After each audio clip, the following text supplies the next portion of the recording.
This is Bigfoot Crossroads. My name's Matt, and this is the 100th episode. Applause here. Joining me are my two very good friends, the masterminds behind Bigfoot Club, Robert and Steven Dominguez. How you doing, fellas? Matt, what's going on? I'm surprised you didn't introduce us as Dominguez. Dominguez. That would never go away. No. Ever. Nope. Robert and Steven Dominguez. Dominguez. So what's up, guys? How's Bigfoot Club going? How's things at the clubhouse? It's great. Yeah, we just moved. If you haven't listened to our first episode, we just moved. We got a room that has it's our own podcast room. Mm-hmm. And so we're pretty excited about that. We just launched season 6, episode 1. 6. Yeah, so we're really excited about it. Do you got some guests lined up or anything? Yeah, I have a couple. I would just say they're from Discovery Channel, and I haven't confirmed it yet, but he was interested in doing a show, so we haven't set a date yet on this person. I'll just say that. Ooh, intriguing. Getting people on our show, it's quite the challenge. Is it? So it's all like, yeah, it's all. I'm pretty sure you go through it. Like it's all the timing. Who's free? What time? Yeah. People got lives. Yeah, it's just one of those things that, because like Bigfoot Club, we try to get a little bit of both of Bigfoot and the paranormal, and then we try to get people that normally don't do podcasts. So, I mean, I don't know if that makes any sense, but we try to get people that normally don't and try to bring them into the light. So that's usually our gimmick or shtick. Shtick, yes. Well, I thought a fun thing for the 100th episode would to be to have you fellas on, of course, and to go over a couple of recent Bigfoot reports that I pulled off the BFRO website that actually took place in the past couple months. And then I also had listeners submit questions or topics that they would like to hear us talk about, and I thought we could do those. I'm down. And we did not discuss this beforehand, right? Not at all. So this is a surprise to us. So yeah.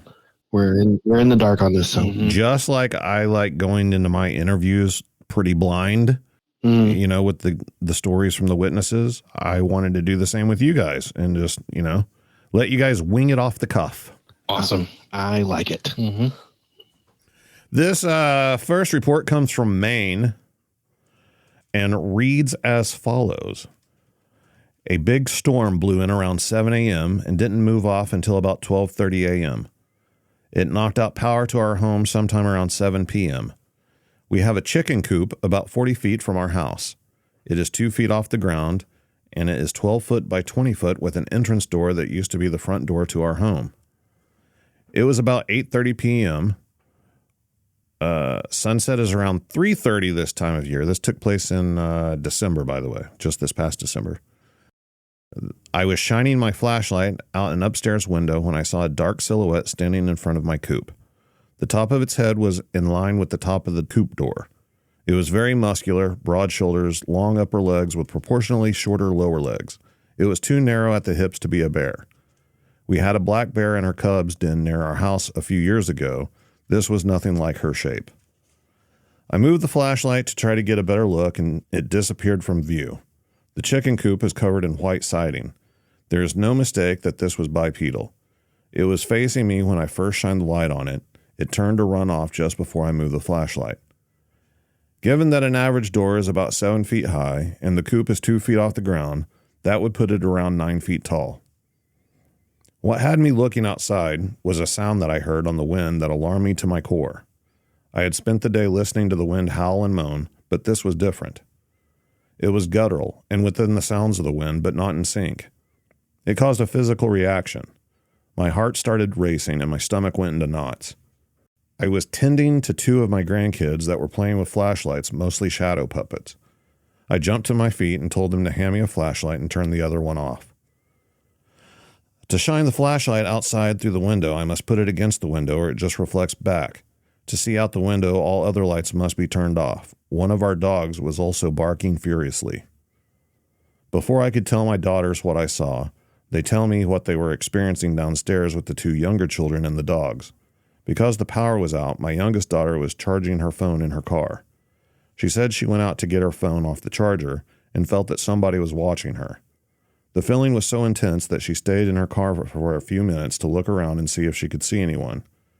When she got out to head back into the house, she only got a few steps away from her car when she heard the same sound I had heard. She said she was instantly terrified and ran into the house. The dog was in the window barking as she was coming through the door. My oldest daughter said that when she heard the howl, she saw her dog lift her head and look out the window, then stood up and started barking frantically. The dog was looking in the opposite direction than my youngest daughter, who had just started to run to the front door. Nobody wanted to charge their phones in the vehicles after that. This was not mistaken identity about the sounds. We were in 30-mile-per-hour winds with 55-mile-per-hour gusts and downpour of rain in December. I don't know of any animal, domestic or wild, that would be out there in that weather. In the morning after sunrise, my oldest daughter went out to the trash bin that is next to the chicken coop. She found the heavy lid was lifted off the bin and set on the back of the bin opposite the direction the wind had been blowing. 2 large bags of trash were missing, and there was a trail of trash into the woods. The critters tear up the trash in the bin and pick out what they want. They do not carry 55-gallon trash bags home with them.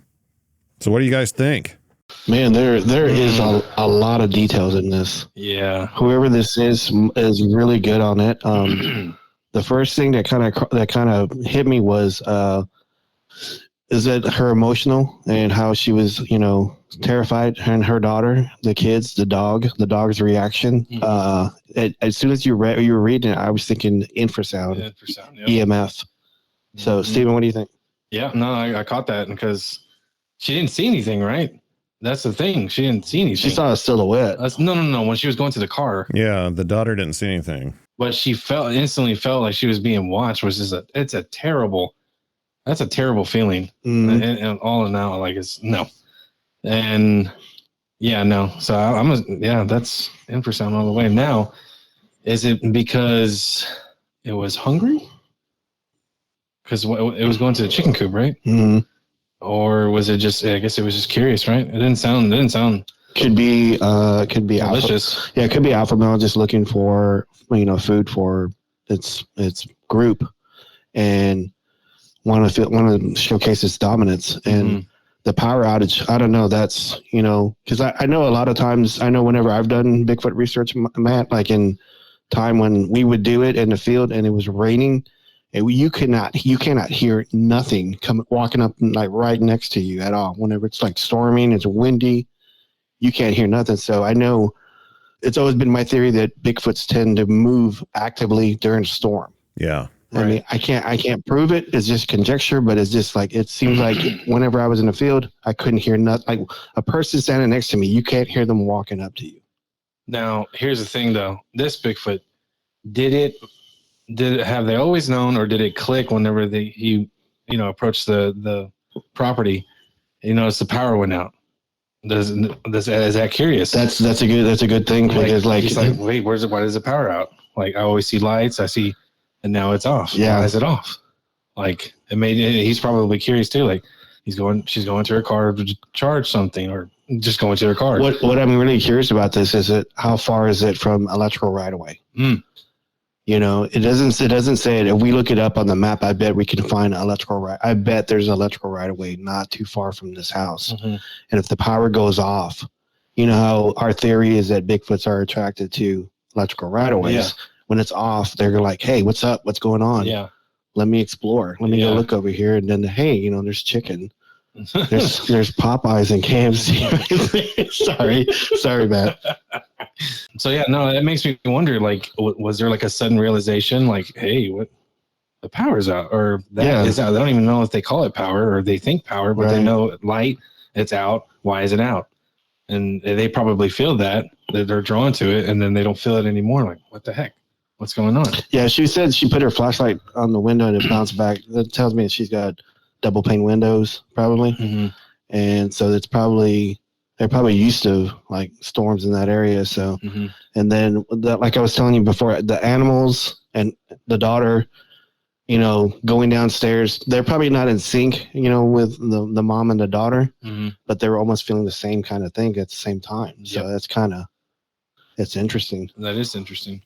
It was interesting that everybody had their own different perspective of the experience. Yep. Experiencing different things, but all kind of corroborating with one another. A few things that came to mind for me, the power being out. I would assume that a Bigfoot might associate lights being off with people being asleep or not at home, and it being safer to come up around the house. The trash cans were by the chicken coop, and there was trash missing the next day, which I also found kind of interesting. There was this guy that I used to know that told me a story about whenever him and his little brother were younger, their family had a cabin at the lake, and his brother, I don't remember how much younger he was, but you know, I want to say he was around 6 or 7. He was like a little kid. And this guy that I knew, I think, was early teens. And there was a real bad storm, and the power was out, you know, and it's just storming like crazy. And his little brother woke up because of the thunder and was scared. So he was kind of like sitting up with him in the living room. And he said that there was a big picture window, and that they could see what he described as a Bigfoot digging in the trash cans of the cabin directly across from theirs. So is it possible that Bigfoot would use bad weather, inclement weather, storms, wind, things like that, to come up closer and dig through trash cans to kind of mask them being there and the noise and everything that they're causing?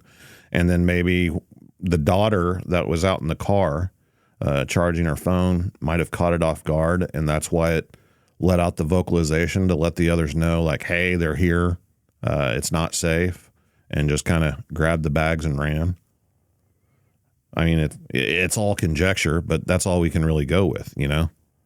They have heightened sense, right? Like they can hear pretty well, see pretty well. Does the weather put them at risk? Like they can't hear us or sense us? Are they going off a risk too? Because if it's super windy and it's raining or if it's hailing or whatever the situation is and it's bad weather, they're trying to mass to get food or mass themselves to go out and get food. But like, does that put them at risk? Like, I can't hear. Like, I don't know what is what. Everything's making noise. Is it humans or is it the wind or what? I mean, I still think they have the upper hand. That's just my opinion. So this next one comes from Jasper County, Texas. You guys know where that is? Jasper? I think that's, I want to say east. East Texas? East Texas. Yeah. This one happened right before Thanksgiving this past year. Nice. My son and I were hunting the Tuesday before Thanksgiving. Right before dark, we heard a pig being killed. There was a lot of squealing. We have hunted our entire lives and are familiar with the noises pigs make. There were about 45 seconds of it screaming insanely before the noise just stopped. The woods went dead silent. It was probably about 130 yards from where we were sitting. We thought a cougar got the pig because there is one in the area. A few minutes later, a doe and 2 yearlings came running out of the woods. The doe is blowing and stomping. She runs toward the woodline, then back towards the field again. She then moves along the woodline toward the west about 100 yards and does the same thing. Run towards the woods, then away from the woods frantically. The yearlings were on her tail the whole time. Then she walks over to the normal game trail into the woods that the deer use near the field. The deer go into the woods and out of view. They were acting very erratic. I have hunted this property since I was 8 years old. This was not normal behavior. After the deer entered the woods, a span of maybe 7 minutes from where we heard the pig squealing, we hear what sounded like wood on wood knocks. It knocked 4 or 5 times. My son, who is 13, looked at me like, "What was that?" I said, "I don't know." Before I can finish saying that, we heard a response of 4 or 5 wood knocks off to our northwest. The original sounds came from the northeast, They were in the same tone, but a little further away. My son looks at me and says, "Mom, it's time to get out of here." I said, "No, be quiet and listen." Before I could finish telling him that we hear 4 or 5 more knocks. They came more from the north of us. At this point, it's getting to where it's too dark to shoot, but we're still listening. My son is trembling in fear. His teeth are chattering. I bow hunt and have lived in these woods since I was a child. It's family land. It butts up near a deer lease. There is a slough that runs in the back of the property. We killed 6 boars the week prior, and I dragged them out of the woods northwest of where we were hunting at about 320 yards from our stand sets. A lot of those pigs were gone. There was no evidence that they had been eaten by normal predators in that area. 3 of them were picked up and gone. No trace of them. They were smaller boars. The larger boars were still there. They are decaying. Some coyote and vultures and stuff like that have been eating on the carcasses. We are sitting there in the deer stand listening. I don't even know how to describe what we heard. It wasn't whoops or howls. It was more like something kind of talking but not English and not human sounding. It was a deep, warbling, growling voice. It was very peculiar, scared us both so bad that we jumped out of the deer stand and took off. We had a situation a few years back. My dad raises cattle. We pulled a dead calf. We had the ropes on the calf's legs from where we pulled it out of its mother. It was on a slip knot on each hind leg. We had drugged this calf carcass out in the woods in the same area that I had just put those boars. We went back a few days later to retrieve the ropes. The calf is gone, no trace of it. The only thing that was there were the 2 ropes laid out side by side in straight lines.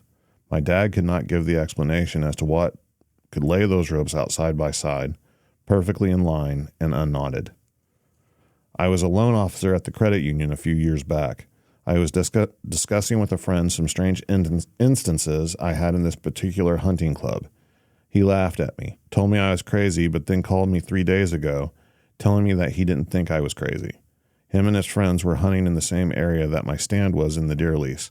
They found a footprint. It was about the size of a men's 11 shoe, but only had 4 toes. He said they had all heard strange noises, including tree breaks and some noises that he said didn't belong. He asked me to send him a screenshot of where my stand was in the deer lease, so I did, and upon that picture we realized that we were both hunting in the same area. My sister, 23 years ago, saw something on the side of the road late in the evening in between the deer lease and where the footprints were found and where we live and hunt currently. Maybe that is what she had seen. She was coming home late one night and went over a culvert in a hollow. Going over that culvert, she said that there was a grizzly bear on the side of the road. She was livid that we had not told her that we had bears in the area. We do have a small bear, but it's not much bigger than a hog. She claimed this to be as broad as my dad's Beefmaster bull. It had long, red, shaggy hair and stood up as she drove past it. That report was actually investigated by Matt Moneymaker. Obviously not in person, but it captured his interest. Before I say what I think, what do you guys think? That was interesting about the first story that she was saying about the erratic doe and then the squealing. Because like pigs are known to eat its own, right? Its own carcasses and stuff, right? Pigs will eat anything. So the pig parts that are there that might have attracted another pig, and the Sasquatch or the Bigfoot probably took advantage of that and killed it. That's just Do you think it used it as bait? Possibly. I killed another pig recently, and they put the carcass there. I don't know if it was on purpose, but we don't know that. But to catch, it's a bait. He might have just shown up. I go, hey, there's another pig, and probably got it. And then the doe, seeing this, freaked out, and it's like because normally you don't see stuff like that. Mm-mm. It being lost, like it's trying to get out of the area, and then goes back in the woods. But this was like pretty detailed as well. And like the grizzly bear. Yeah. So I'm assuming that it was a Bigfoot squatting down, maybe, and on all fours. Man, the 4 toes is really the 4 toes bothering me. The 4 toes, the knocks, the continuous knocks, the guttural mumbling. Yeah, the talking and stuff. The talking and stuff. Matt, what do you think?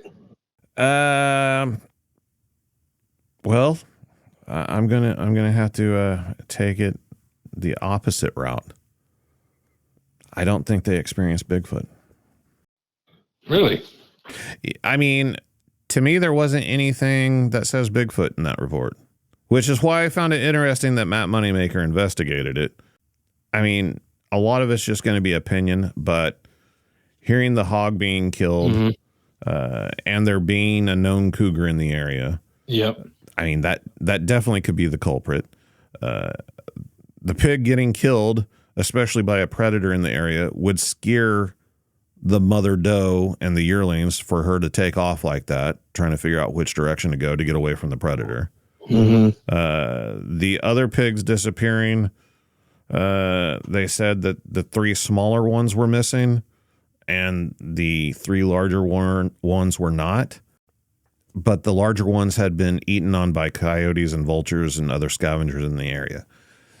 It is my belief from personal experiences that I've had that if there's any signs of Bigfoot messing with an animal carcass, that other animals do not touch it at all. No scavengers, nothing.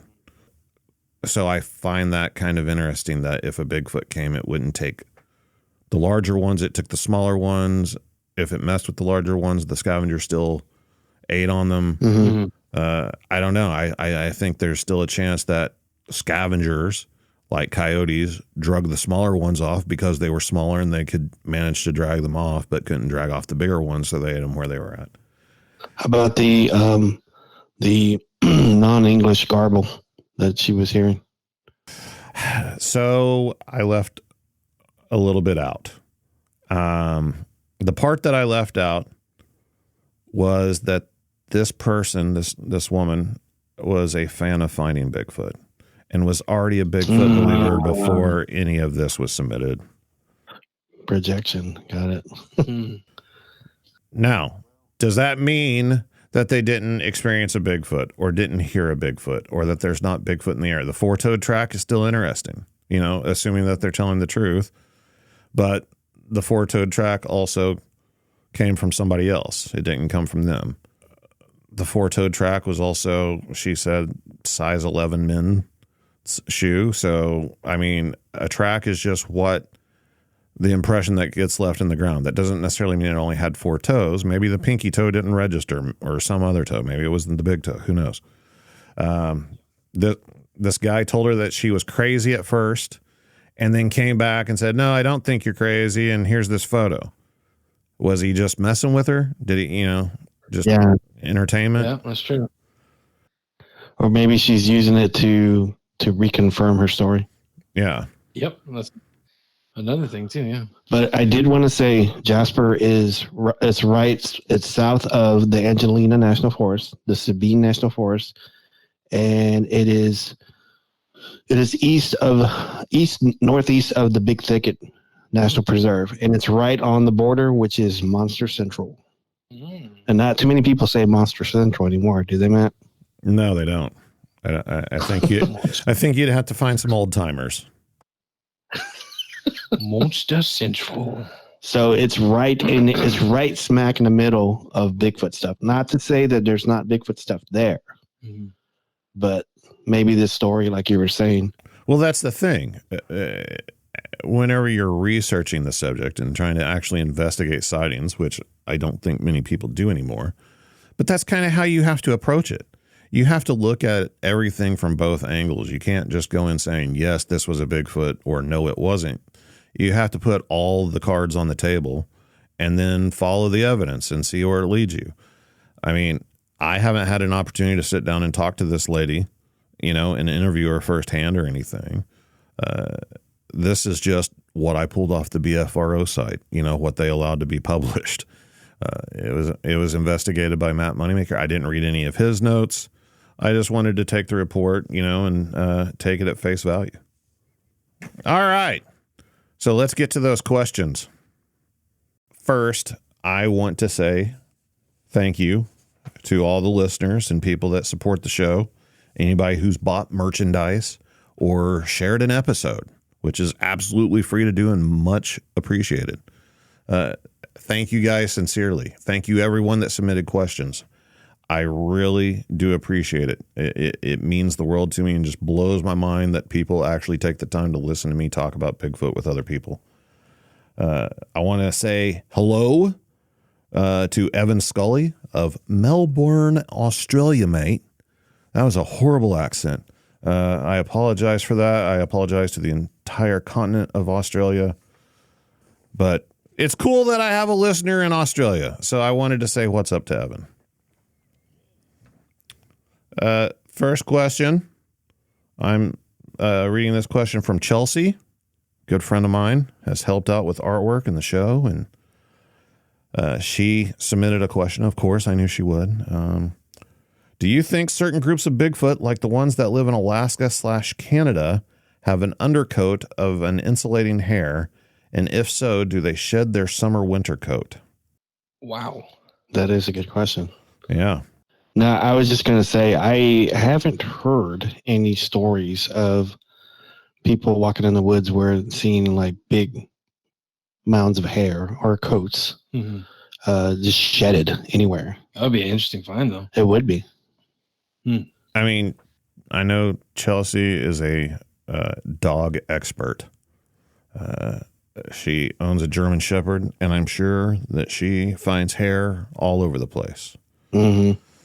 Whenever animals shed, just, our dog Daisy, we find her black hair all over this house constantly on a daily basis. You can brush her, you can sweep it all up. There'll still be piles of it the next day. So I would imagine that a Sasquatch, if it shedded hair, it would be ridiculous. It would be all over the place, and this mystery would probably be solved. Yeah. Would just be my guess. I don't think they need an undercoat because, one, they definitely just have hair. It's not fur of any kind.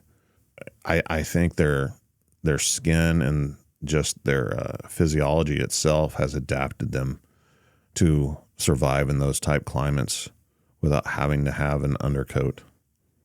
But who knows? We'd have to study one up close to find out. She also wanted to ask about Bigfoot speaking, repeating words like calling out dogs' names, etc. Have you guys heard of that before? Yeah, I would say there is when I was in Lamar County, and I know this firsthand. I mean, I don't have any of those tapes anymore, but we used to record stuff, and we used to shout to each other. And there was a gentleman that used to research with us, and I'm not going to say his name, but we used to shout at each other we used to, let's just call him Harry. We would call, "Hey Harry," we would, yell, "Where are you?" And we would go back and listen to these tapes that we would like put into the woods, and we would sometimes hear like a guttural Harry, like in like the audio. And this guy got really, really creeped out, and he decided to retire. He didn't want to do it anymore. So he got all his equipment and just left. And, we were going over these tapes over and over just to hear what we could hear or see what we could see on these videotapes. And, we had audio of someone repeating Harry's name, and it was kind of scary a little bit. But I know, it was kind of distant, but you could hear it. You could still hear it because these were on like old, like these camcorder like recordings that we would put out. But it was loud enough for you to hear. Yes. It was clear as day. Yeah, clear as day. Yeah. So I'll just say that. Could you mimic of how it sounded? It was like it was like like that. Oh, it would drag it on. Yeah. Nope. That's an instant no. I'm retired. Done. Yeah. Yeah. This gentleman was like, he was very religious, and he equated it to most religious. I'm not knocking any religious person by saying this, but he was very religious, and it was either black or white. It was either evil or good. And he equated it to evil, and he didn't want to be a part of it. I think he picked it back up.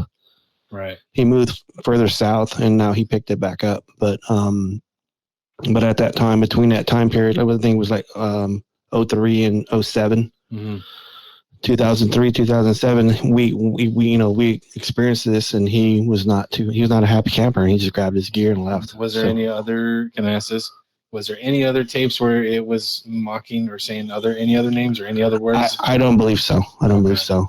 So it was just that one. Yeah. I mean, we would hear like in the night, sometimes, horses, but then would have a growl at the very end of it. And there was no horses in that area. So there was that one recording of the chanting out on the dock. Yeah. Yeah. So it's just kind of weird. Lamar County is just really, really weird.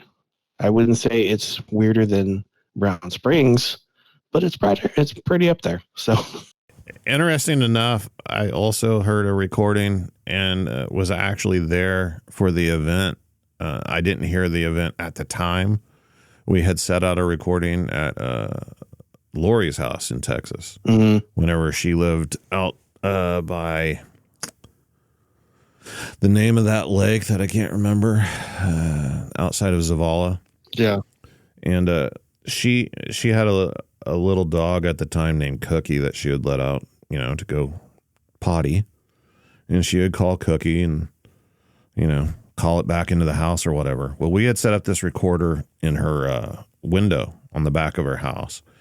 And at one point she let the dog out, and the dog runs around to the back of the house, and she goes outside and kind of walks to the corner of the house on the front. And she's calling for the dog to come back, and it comes back and goes back inside the house. Well, on the recording, you could hear the dog, like the caller, as it ran around towards the back of the house. And then you hear this real low growl, not from the dog. The dog was like a chihuahua. This was a deep, large growl of something behind the house, but close to the recorder. And then you hear it say, Cookie. Oh yeah, I think I remember hearing this story. Jesus Christ, my hair is out. I mean, so yeah, I think for sure. I mean, not even like talking about the language aspect, right? But if they hear people saying stuff enough times, especially at someone's home where they live in the area, yeah, I'm a firm believer that they learn certain words and repeat them and try to mimic things all the time. It's kind of scary, though. It's kind of like, like I'm thinking of Predator. Turn around. Yeah. Like just that, oh God. So I would say if I don't know who this person, I think you told me this person's name. I don't want to say, I'll just say Harry. If I was Harry and I heard that, I would, yeah. I'd be like, nope, I'm done. Yeah, that's pretty much what he did. I mean, if you want to, again, not mentioning any names, but man, talking about a head trip that dude went through whenever it came to Bigfoot stuff, I don't blame him for walking away. I mean, he went through it, man. He went through it. Like, did he, because normally when you hear something like that, or when it's approached to you, did he freak out? I was like, are y'all guys messing with me? Did someone do that? Like, was he accusing y'all? He was a serious person. He was very, very serious. And then we joked with him. Yeah. He would still be serious with it, even when he knew we were joking with him. So, whenever the sun went down, I'll just say this about this group. Okay. When the sun went down, everybody was professional. Right. Everybody did what we're supposed to do because safety came first. Right. And so we didn't mess with anybody after the sun went down. We joked, and we did it like during the day, in the morning, and stuff like that. So well, that's good. But he knew that, right? Yeah, he knew that. Because I don't blame him if he was like, "Oh, messing with me," or "Did y'all do that?" Like, I'll say this. This is because these guys were with me with the TBRC, and I trusted these guys with my life. So if I went out in the woods with them and I broke my ankle, I trusted them to carry me out. Or if they broke their ankle, they trusted me to carry them out. Right. And we would do that for each other. So next question comes from Burton Moran, who's actually been on the podcast. He wants to know, since you started your podcast, what is one of the greatest things you have experienced? Oh, geez. That's a tough question. Mm-hmm. Honestly, this is going to sound really corny,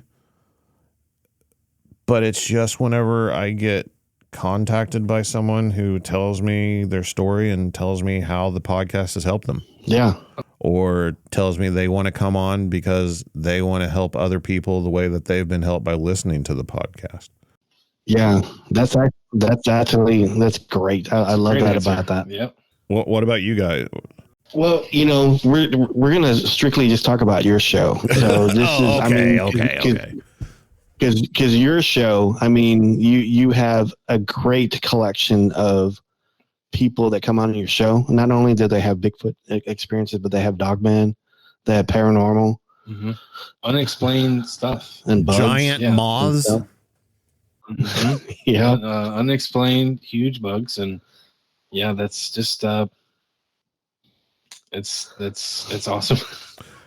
So I'll just say this, Matt, is it's like I don't listen to my show anymore because we do the show, so we don't listen to it. But because I have to drive into work like 45 minutes, and so I take that time to listen to your show, and I really enjoy it because you are very professional, and I can kind of tell whenever you hear someone go over their story, and there's been a couple people I can't remember off the top of my head. But there's a couple of people that were telling their story and they had to take a break, like mid-story, because, it was still kind of bothering them. And for people to come out and tell their story on your show, and they trust you with, because I heard someone say, hey, I checked out your show. I know you were serious, and I only came on your show because you took it serious. And I love that about your show. It's just you give people an avenue to talk about that they probably couldn't even talk to, with their loved ones or maybe a local law enforcement or something like that. So I love that about your show. Well, I appreciate it. That, that is the focus behind the show. And I know this goes against all podcast rules, but I would encourage anybody who thinks they might want to share their story, even if it's not on Bigfoot Crossroads, reach out to somebody else. Right. Anybody you can, even just talking to somebody without ever coming on the show can help, Yeah. I know that over the years, talking to all these people has helped me in my own personal journey with this, being a witness myself and the things that I've experienced in life. It's very therapeutic. I know, listening to our show and listening to Matt's show, anybody that listens to the show, I just think it's because there's some people who just don't want to come out and talk about it. So I think just listening to your show over and over, this still helps out people, even if people don't come forward. Next question comes from Mark Roberts. Since all the UFO stuff is all the rage nowadays, why is the Bigfoot enigma still taboo basically to the powers that be? Mark, that's a very good question. Great question, Mark. UFO stuff. So it's my belief, and this is something, I've had DJ on the show, the Calling All Beings podcast, and we've talked extensively about this. The United States government does not do anything like what they're doing with the UFO stuff unless they're in a situation where their hand is forced. And I believe that a combination of celebrities, high-ranking military officials, whistleblowers, all kind of coming forward at a time when the public was receptive to it and saying, hey, these things exist. We've experienced them. We've experienced them while we were on duty. We're not going to be quiet about it anymore, has sort of made the government step up and say yeah, okay, so there is stuff out there and we're going to take a look at it. I also think that they have an angle to play, obviously. If you've got something flying around in the skies that doesn't belong here and isn't from here, which, again, that's just opinion. There's a lot of different theories about what the things are. But that can be angled as a threat, something that we need to be afraid of and something to give the military funding for. And other branches funding for. Whenever it comes to Bigfoot, there aren't any celebrities or high-ranking military officials or anybody else coming forward and saying these things are real and they exist and forcing the government to acknowledge it. Right. So I just think that's what the situation is. I don't think they have a reason to acknowledge them or, allow a discovery to happen. What's the point? Right. It wouldn't cause anything but, another proof that they've been lying to us about something, and they're not going to do that. Right. It'll be a while if they do. Yeah. You would think it's something has to happen where, like you said, political figure, high ranking military thing, like they witness something and they come forward, and then it's all of a sudden it's like, oh, yeah, they exist. They've always existed. Which my platform is always open for one of those type people to come forward and talk about it. I would love to have somebody from like the Department of the Interior or something come on and just, whistleblowers, bring it on, man. Let's do this. Yeah. I just wanted to add that, with UFOs and stuff, they're in the sky, right? They're in the sky, and there's no real estate value in the sky. You can't own the sky, right? But if you find a Bigfoot, say like east of Tyler, then if you see him walking across that county or whatever, then he's endangered, right? Then when he's endangered, you have to cover that whole area and say, hey, this is an endangered species. But we don't know how far Bigfoot can travel. Right. Then you have to expand it. And if you expand it, then you can't do lumber. You can't do aggressive expansion of businesses or homes or whatever. You just can't do that. And the government's never going to do that. Yeah. They're never going to give up land to a Bigfoot and say, hey, this Bigfoot, he travels between Tyler and I don't know, Monroe or something. And they say, we got to cover this whole area. They're never going to admit that, and they're never going to do it. So I don't think they're in our lifetime we're ever going to see that. That's just my opinion. I will say this. I think that if it was just some large undiscovered primate, similar to an upright gorilla, for instance, they wouldn't have ever been concerned with it. It would already be in zoos. It would just be common knowledge that these things exist, and it'd just be another part of our nature. I do think for sure these things have been studied by the government.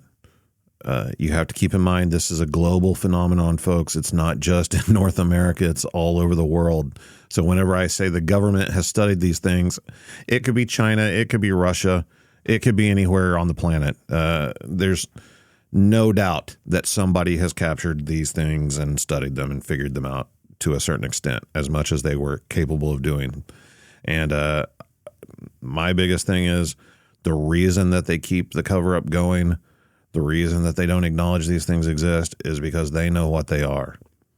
And whatever that is, they can't just put it in a zoo. It's not that easy. Not with these things. Great question, though. Yeah.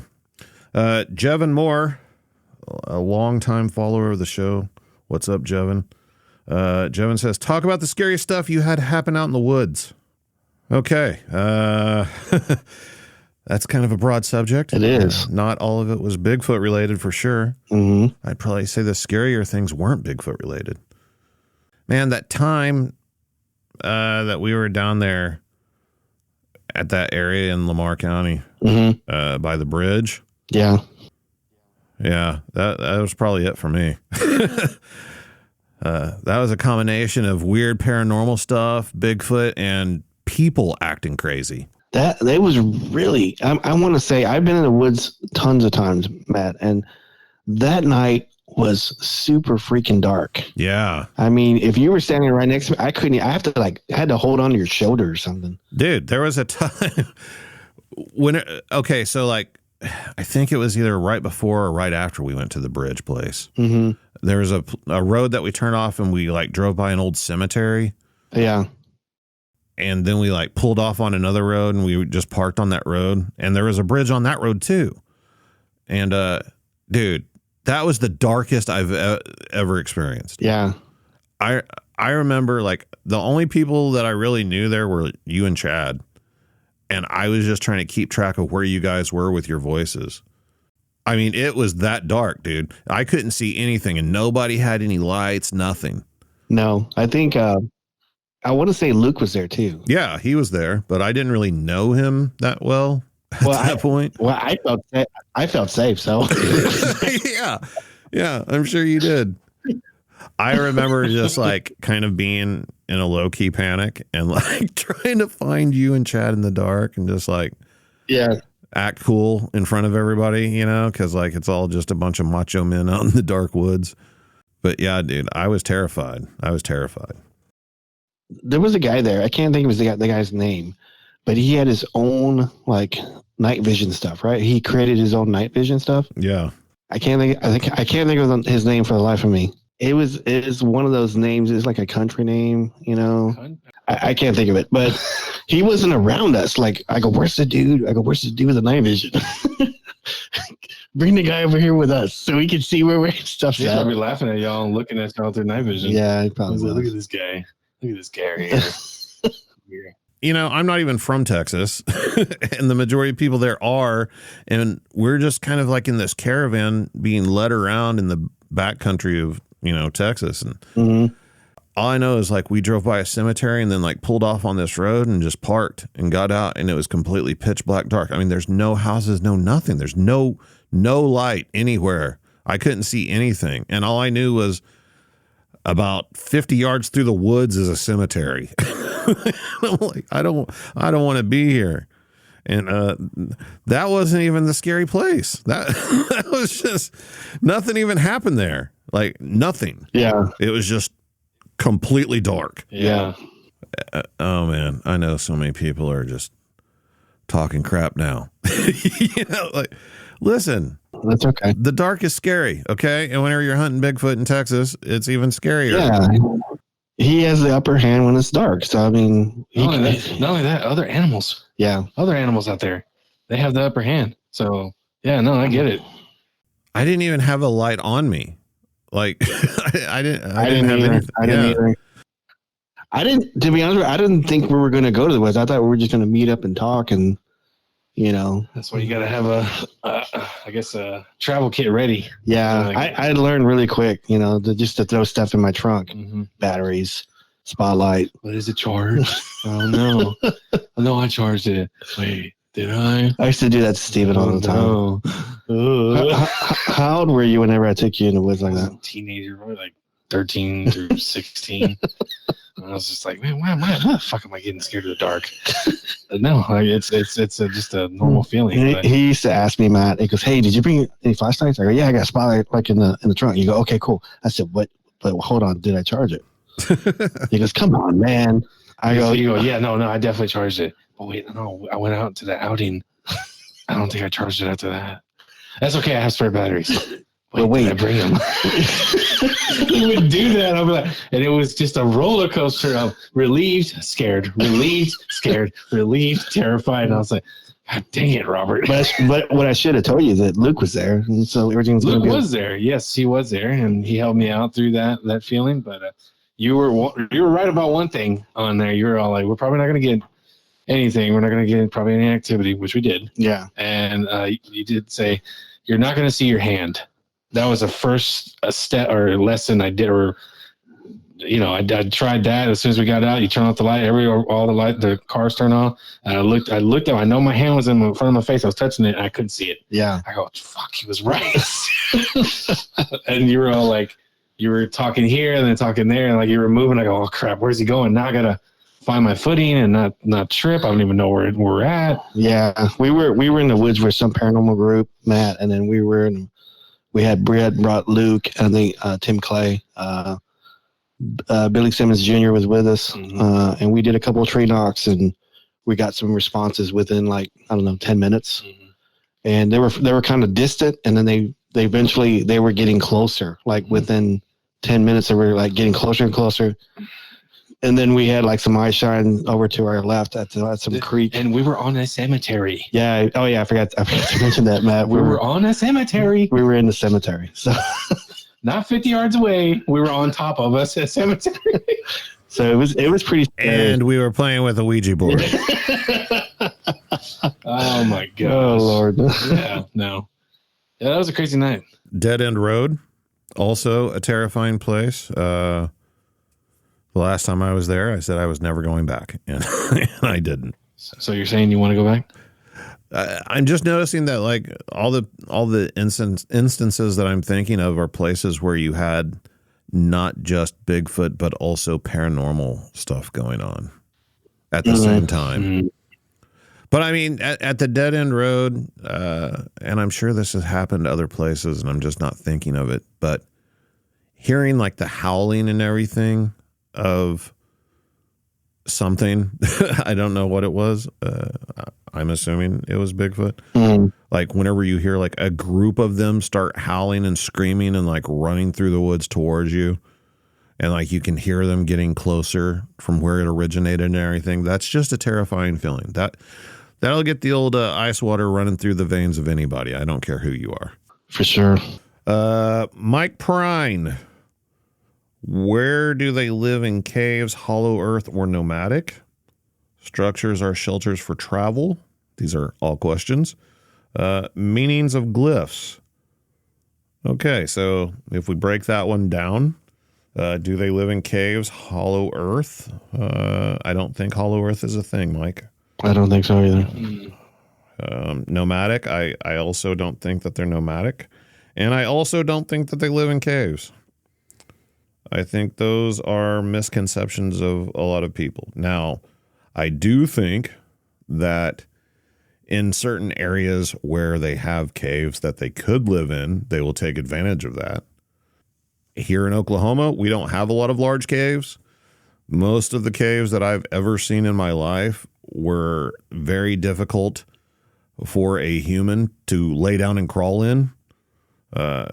So a large, 8 foot tall, 600 pound thing that has 4 foot wide shoulders, I just don't really see them doing that. Mm. But in other parts of the world, these larger cave systems, I'm sure if they have access to them and it's a safe environment for them, I don't see why they wouldn't take shelter in caves. Most things that live in caves are adapted to cave life, though. Yeah. And these things don't seem to be adapted to caves. I did hear a story of, a Caddo elder talk about, their ancestors and where they came from.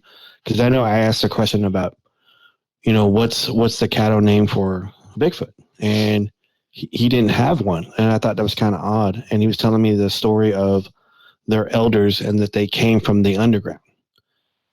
And they were told not to look back. And if someone looked back, he believed that was the Bigfoot coming up behind them if they looked back. And so that was, the way he explained it to me, that they came from the underground. So, I mean, I don't know if that's lore and that's just like maybe got spread out to other people and they just instantly thought of, they come from the earth or underground or caves or whatever. Mm-hmm. So I don't know. I mean, that's a good theory. I mean, I've never heard, not to say that it's not possible, but I've never heard of a story of a Bigfoot in a cave or cave. They have the strength to burrow themselves, though, probably. Just go underground and hide. I mean, we've heard of like situations in creek and riverbeds where there'll be big dugout areas in the side of the banks where it looks like they're getting up in there. Yeah. Or I know I found a lot of like high grass that got pushed down and it just looks like a cow or a horse maybe lay down for the night and there's no cows or horses in this area. And so I've seen a couple times, I've seen tree structures, that look like someone put it down, to cover them from the wind or the rain or whatever. Yeah. I mean, I don't know. That's, like I said, it's conjecture, so I don't know. Usually the structures, I don't know what the structures mean. I don't even know that Bigfoot's making them. I don't know how the structures get there. Yeah. In situations where they're not made by humans. But I've never really seen a structure that I looked like something large could be like living in it or using it as a shelter. Yeah. A blind maybe, but nothing like permanent by any means. Mike also asked about the meanings of glyphs. Mm-hmm. Glyphs are kind of a new one. Not something that existed, 20 years ago in the Bigfoot world. Yeah. That's a tough one for me because It is. I haven't experienced it firsthand. So that's something that I have to experience firsthand, because otherwise there's always the possibility that, I'm sorry, it's just the way it is, that the person presenting the glyphs are lying and made the glyphs themselves. Mm-hmm. Or it's just sticks laying on the ground and it's not an actual glyph. Yeah. I mean, I've been in East Texas over in Sulphur Springs with Luke, like in my early years, and we used to find like stacks of wood, and it didn't look like, like someone's trying to create a fire, like a campfire or something. And Luke's theory on that was that, like he would look at he would pull up the wood and he would look at it, and he was like a master at finding out what leaves were, or what type of flower it was or something. And he would look at these sticks of wood and he would say, this looks like it came from a pecan tree, or this looks like it came from a Mexican plum. And so his idea, and this was like early on, that these Bigfoots were leaving this like stacks of wood to tell other Bigfoot what was in the area. And I know that's a long, long stretch. Okay. It's a long, long stretch. And I remember early on, I was communicating with Eric Altman with Pennsylvania Bigfoot Society. And I was asking him a question. I said, are you finding stick structures? And we didn't call them glyphs back then or whatever. And he was like sending me pictures back that he would find stacks of woods, like, pieces of wood, like in the woods. And whenever I brought it up to Luke, he kind of nixed it, kind of stopped it right away. He said, hey, we're not sharing that info yet. And he would tell me not to. And I said, okay, I went along with him. And because I think he had to okay every information that was shared out with us. And I didn't do that. And I didn't follow protocol. So anyway, I just wanted to say that, Matt. So, well, I've heard that theory as well from Luke himself. The thing is, so if that is true, then there has to be some sort of sign or marker that tells other Bigfoot how to find that stack. Mm-hmm. I mean, because, needle in a haystack. What are the odds of a Bigfoot walking across that exact stack to find out that information? Yeah. And maybe that's what some of the other structures are, like the tree bows and the X's and things like that. I would just, again, ask people to remind themselves that these structures are not meant for us.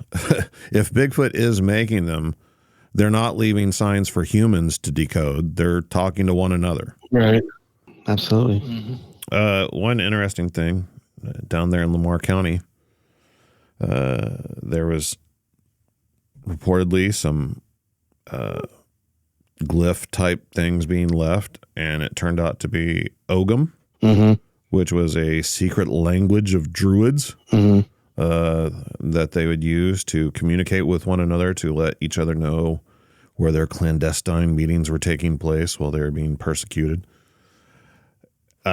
Interesting for sure. If it was Bigfoot doing it, it's same thing as, the glyphs that people are finding. I've seen people post pictures online of these stick glyphs, and showing, what they mean and everything. So Bigfoot is using ancient languages of humans for some reason. Yeah. How they would learn those, who taught them, how did they spread that information to one another all over the world? I mean, yeah, that's a far reach. Yeah. I don't know how to connect those dots. I'm just not to that point yet. Yeah. And I'll just answer it like this, because like I was a part of that group that found that stuff, and we didn't post it anywhere. So no, we didn't post it anywhere because at that time it was not one of those things that you talked about openly. We had to find more data, or we had to experience, do more experiments to see if that was the case. And so it was just kind of odd, because I remember we were discussing that and we threw out that idea. I can't remember who brought that idea out, but that's something we didn't share. So well, let's not post this anywhere. So because it's just one of those things that we did. People back then in the early 2000s, we didn't talk about that because we were just focused on trying to prove Bigfoot was existing. The language stuff that was like, I guess movement 32, and we were still on 4. And it was one of those things that we had to line up our ducks in a row and let's prove it exists. Because people used to say, people used to ask me all the time, what kind of tranquilizer dart you're going to use to knock that Bigfoot down. I said, let's worry about seeing it first. Mm-hmm. Let's see it first before we start talking about that. Because, you don't know what type of, what body structure, what kind of muscle mass or how much they weigh. You don't know how much a Bigfoot just by running by. You don't know how much he weighs. You can guess. Yeah, you don't know how it's going to metabolize the drug, if it's going to react the same to the drug as anything else. I mean, right. There's so many questions. I'm with you. I think we're all still on step 1. I don't think any of us should advance yet until we can actually get this thing proven or on video or something. No offense to the Patterson film. Robert Goerman is very interested in any Men in Black encounters with witnesses following cryptid sightings. Those are pretty far and few between, but they do exist. Yeah. I remember Luke telling me a story. I forgot what town it was. It was in East Texas. And it was supposedly a story of a Bigfoot getting hit by a vehicle, and the Bigfoot got lodged in the front window. And I think it was like dead on impact. And it was a lady driving.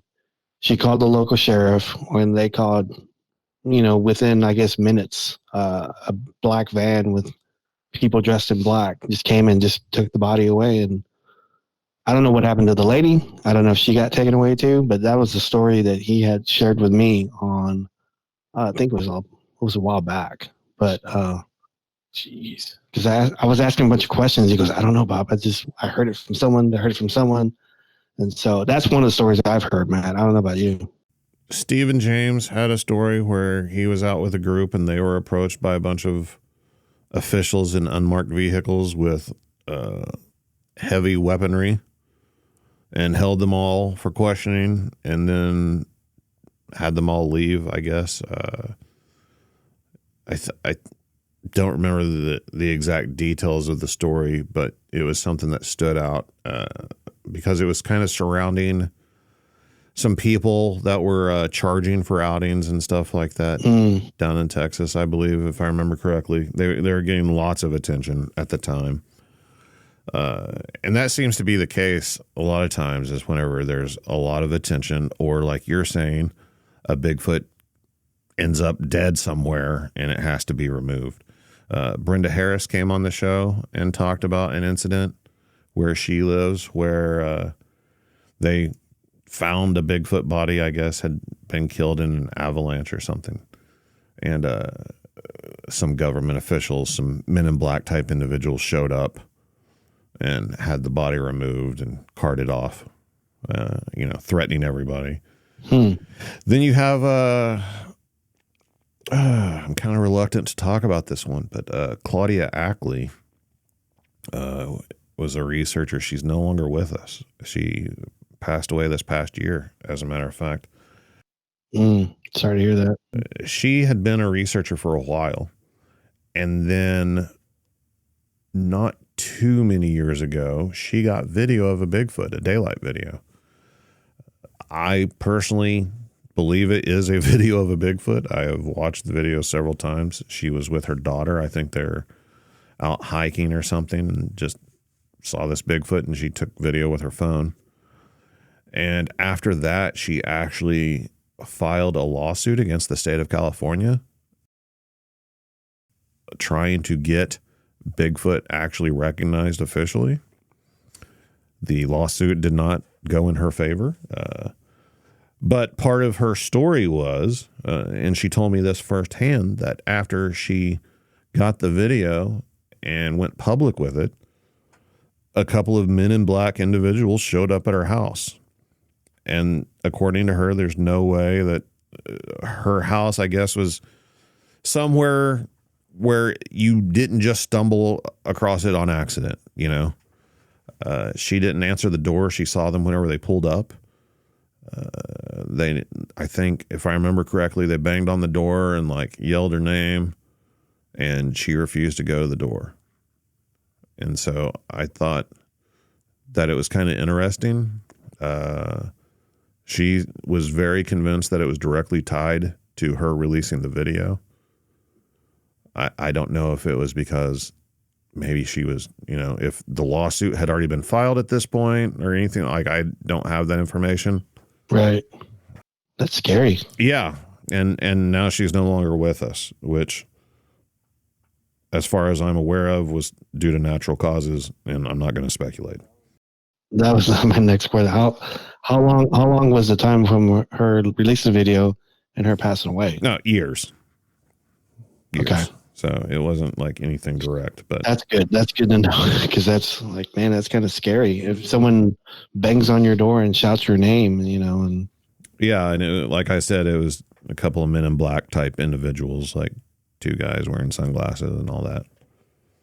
I think I'm more scared of Men in Black than I am Bigfoot. So. Jimmy Keene. Jimmy Keene was also on the show. Jimmy Keene wants to ask our opinions on metallic sounds heard in the woods. What are they and what causes them? You ever heard metallic sounds in the woods? They're you know, how do you recognize a metallic sound? I mean, like, you know, wood on wood, you know, when wood on wood hits, and metallic sounds. Okay, it could be construction, could be. Yeah, could be like an excavator. Excavator. Yeah. I do know of situations where heavy machinery has been heard out in the middle of nowhere with no explanation. But it sounds like an excavator running, you know, out in the middle of the woods somewhere. I've also talked to a lady who got very angry with me, I might add. She claimed to have Bigfoot activity on her property. She was wanting my help with it. She sent me a slew of recordings to listen to. And she sent this one recording that she said sounded like a baby crying. And whenever I was listening to it, I told her that what I was hearing did not sound like a baby crying. It sounded very metallic. It sounded like metal against metal. And it was rhythmic and definitely in a sequence, not sporadic at all. And that made her very angry and upset with me. I don't know what she thought I was implying. I wasn't implying. I was just giving her my honest answer. But like, I did listen to that recording a lot, and it definitely sounded like a metallic noise. And she swore that there was nothing out there metallic that could have been making that noise. So it's definitely something that I've heard of, and that, right. You know, I don't know. As far as what causes it, I don't have any idea. The ripping apart of dimensions, I don't know. I mean, do you think it's possible for a Bigfoot to be walking into the woods and, you know, there's like an old chair that has metal legs? Yeah. You might rip them off and just bang them together? I mean, we used to joke around, you know, Randy Harrington says a Bigfoot stole like one of those little propane tanks out of the back of his truck. And we used to joke around. Right? Yeah, we used to joke around, if you hear something banging propane tanks around in the woods, it's, you know, Randy's Bigfoot. That's an odd. Yeah, but I think that would be the most obvious answer, is just a Bigfoot has gotten its hands on something metallic and carried it off and likes to play with it. Yeah, they're gonna have some entertainment, I guess. They find it intriguing. I guess the noise is different. Yeah, I mean, well, who knows? That's possible. That's an interesting question. I will say that. That's a very interesting question. Because I never heard anything about it. I wonder if we could get him on and just ask him has he heard any? Yeah, and if so, what was like? Was it rhythmic? Was it just random parts of the day or night? It only happens at night. Well, yeah, that's interesting. Next question comes from Jacob Ruckman. Jacob wants to hear our opinions on knocking. He says, been having a lot of knocking sounds, but always the same, but in different spots in the woods in front of my house. It's not woodpeckers or just trees popping. It's that distinct sound. You know what I mean? From fall to spring, it seems I get the stranger things happening here. You've heard my experiences before, but I think it's something other than a stick or a rock being walloped against a tree. Kind of like people hearing a bang on the wall in a haunted house.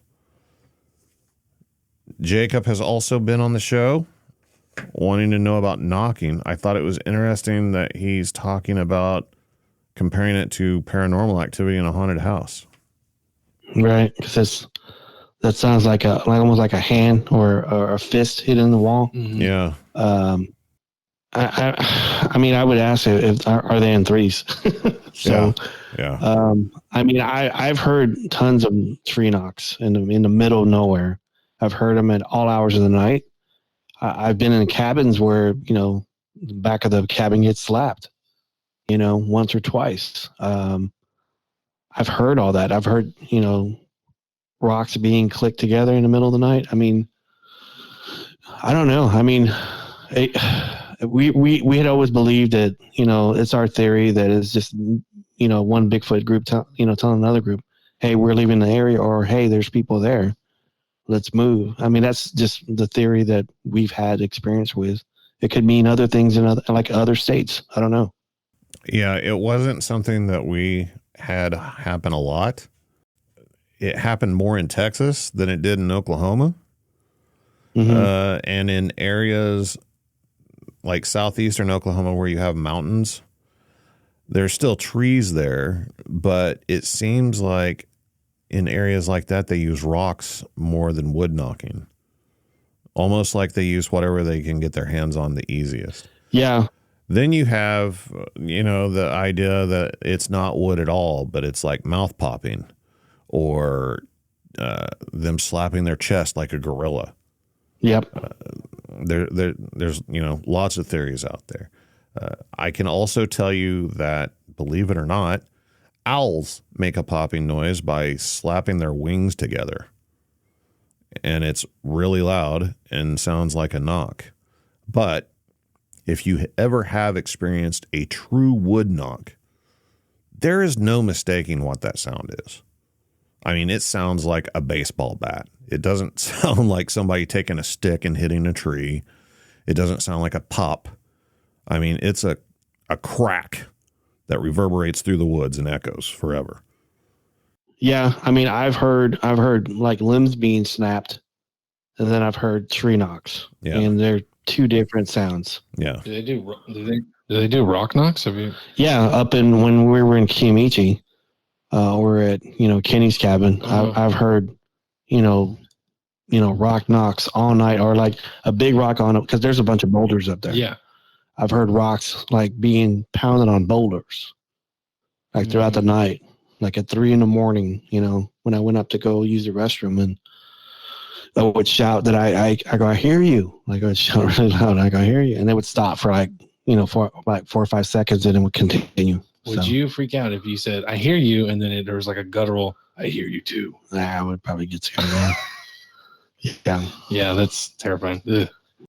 Yeah, I don't know. I think there's a possibility that there's several different things going on, and they're all just being lumped under wood knocks. Mm-hmm.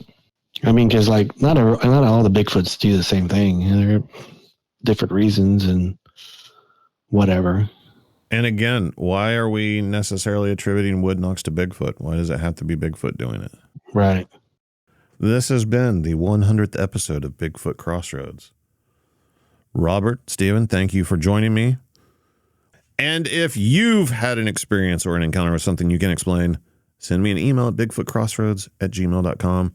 Check out the website, bigfootclubpodcast.com, where you can find the Bigfoot Club podcast.